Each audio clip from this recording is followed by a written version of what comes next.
friends, it's Carly and I'm back again with another review. So at the end of my last video, I asked you guys which figure in the Strong Guy Bath series you would like to see me do next, and I had two main responses, Blue Suit Deadpool and Shiklah. So since we just did Pirate Pool, I thought it would be fun to mix it up a little bit and take a look at Shiklah. So without further ado, today we're going to be looking at the Queen of Monsters, Mrs. Wade Wilson herself, Shiklah. So for those of you who don't know Shiklah's origin, it's a pretty fun one. She is the Queen of Monsters, and it all sort of starts off for her when her father sends her to live in a coffin to protect her from the war between monsters and vampires.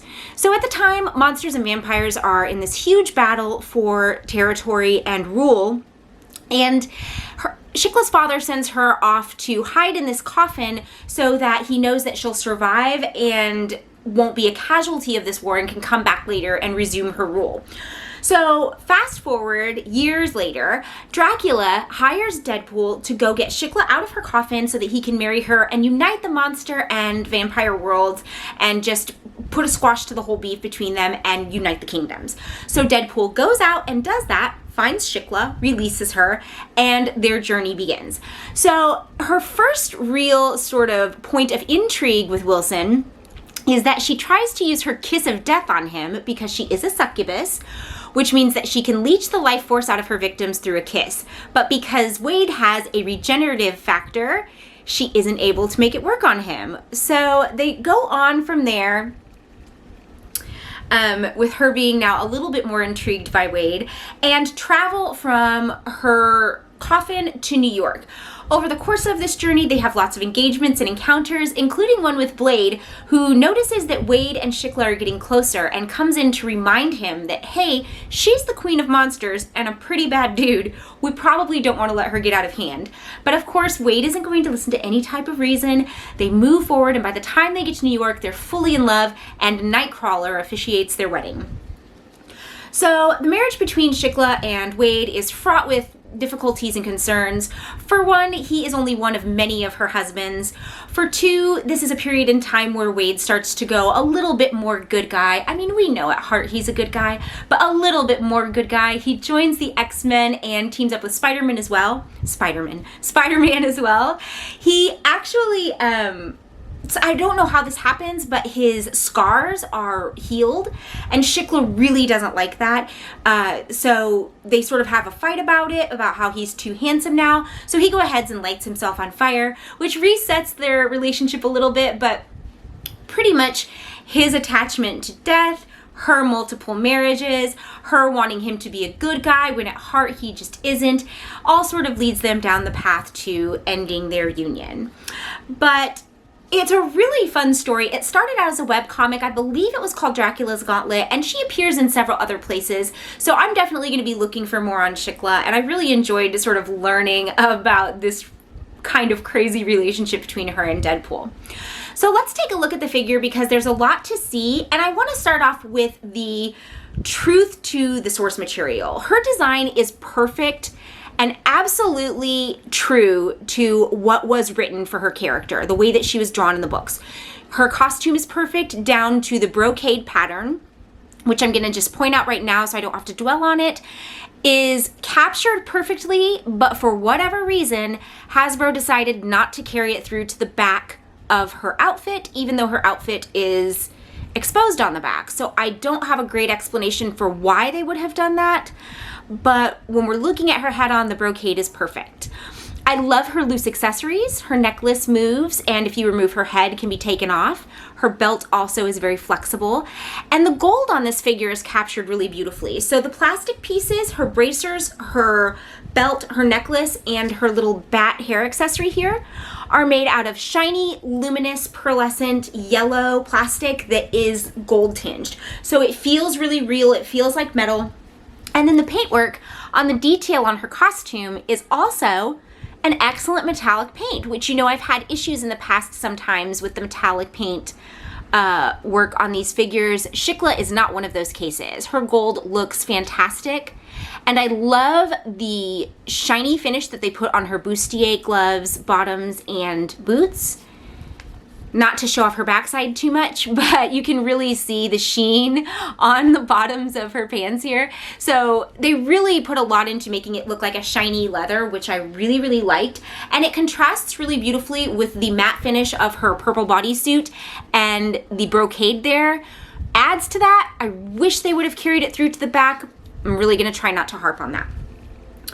The second thing that I'm really stoked about is a cloth accessory, which I think I've only ever seen on one other figure. I can't even put my finger on what figure that would be, but we always get vinyl, and that would not have looked right with this figure at all. So I am super appreciative that they took this little piece of fabric. It's very thin, very flimsy, but they painted on her details. Well, I'm not sure if it's painted or printed, but they printed on the details, and it has this really cool effect. I will say that it is flimsy enough that I'm not messing with her hands and wrists very much, because it is affixed to them. And every time I move it around, I hear these little ripping sounds. It's frayed at the edges since I got it, so I'm a little bit anxious about how durable it is, but I do love to see something different, and with Shiklah, this looks perfect. So from top to bottom, the design of the character is perfect.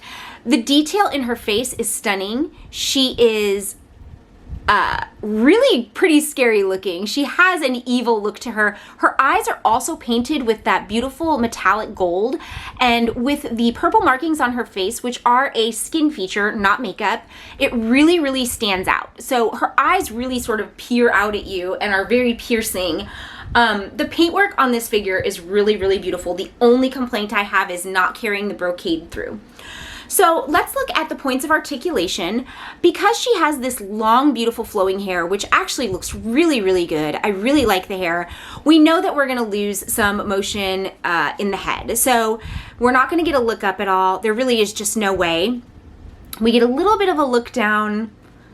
You can see it really doesn't bother me that her hair sticks out a little bit. When it's longer, it's not as pronounced, so I think that's fine.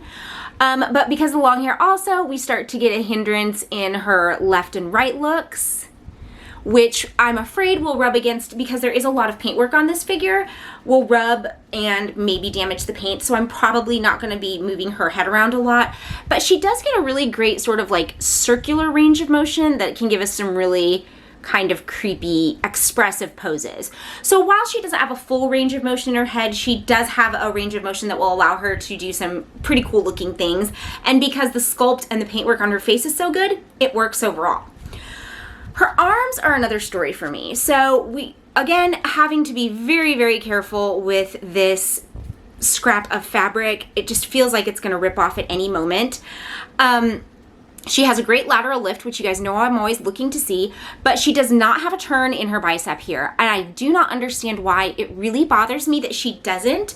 Although with this accessory, I'm not gonna be moving her arms around a lot.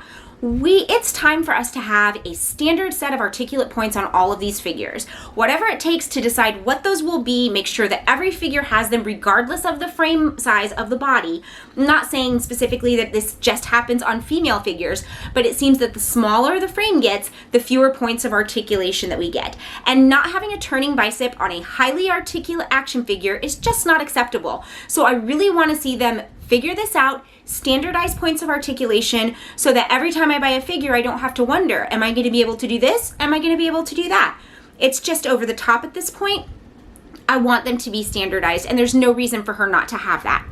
Her elbow bends really great. Again, I'm being so careful because I really just don't want to lose this piece of fabric. And then her hands turn 360 degrees, being so careful there. And she's got the forward bend and the upward bend. And I just want to point attention again to this awesome open-handed casting that she's got. I really love that. I do wish she had come with her weapons, which she dual wields sickles and a fist to hold those, but it wasn't meant to be. She came with a different accessory. So I'm a little bit disappointed in that, but I love the open-handed pose. I think this is really impressive looking. Moving on to her torso, all of the articulation is in this bust up area. So this is problematic. First of all, this is what we get for a bow. Not very much. and this is what we get for a lean back. And that is literally a product of there being less space that we're moving in. So if she had abs and we were bending from the abdomen, the way that we do with larger figures, we would have a much better bow, a much better lean back. But because the range of motion is about an inch long, there just isn't that much place for her to go.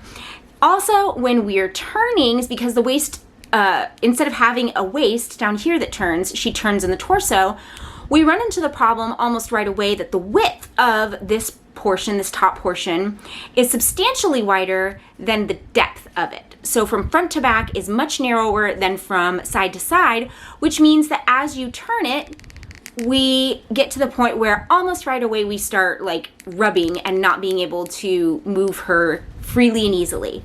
Does she turn 360 degrees? Absolutely. Is it free and easy? And will your paint get damaged? It is not free and easy. Your paint will get damaged the more that you do it. So that's bothersome too. And that's another thing that we just see on these smaller figures. But again, I'm just going to say it's time for that to stop. If you can't add the points of articulation because the figure's too small, make it bigger. Figure something out. There's got to be a solution.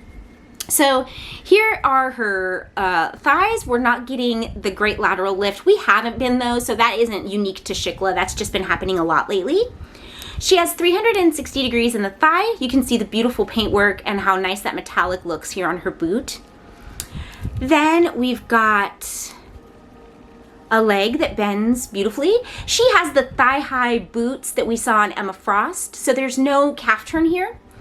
And she can't, it sort of goes to a point, so the toe doesn't bend forward that much like this, you can see, but it does bend backward really well. And then we still have the 360 degree ankle. So overall, we're missing a lot on articulate points, but because the figure design and paintwork is so beautiful, the poses that you can get with her make her still a really nice figure to have. I'm disappointed that they're not making the effort to finish these figures out, meaning that even though she's small, there's no reason that her bicep couldn't turn. Even though she's small, there's no reason she couldn't have a waist and abs to have the fully functioning abdomen. Even though she's small, there's no reason that her back shouldn't be painted the same way that her front is. But overall, even with those things, this is a really, really good looking figure, and I'm really excited to put her on my shelf, and she's really gonna have a prominent spot too. So let's talk about the accessory she did come with since she didn't get to dual wield her sickles. I have to tell you guys, this Jeffrey Landshark is one of the main reasons I decided to order this entire series, and I know that sounds ridiculous, but I am a sucker for a cute figure, and this is so funny to me. Every time I look at him, I literally crack up a little bit. His funny little happy face, his stubby little legs, I don't think I've ever been so just delighted by a figure, probably ever. He is not articulate, he's just a statue. But my question about Jeffrey, as much as I adore him and fully intend to build an entire army of Jeffreys, is why he's with Shiklah. So I did the research on him and I found that he was actually partnered with Gwenpool. She was a part of the it was in, I think, the West Coast Mutants. I think that's what it was. She fights the Hulk in that series, and Jeffrey sees it and ends up joining by her side, and they become fast friends.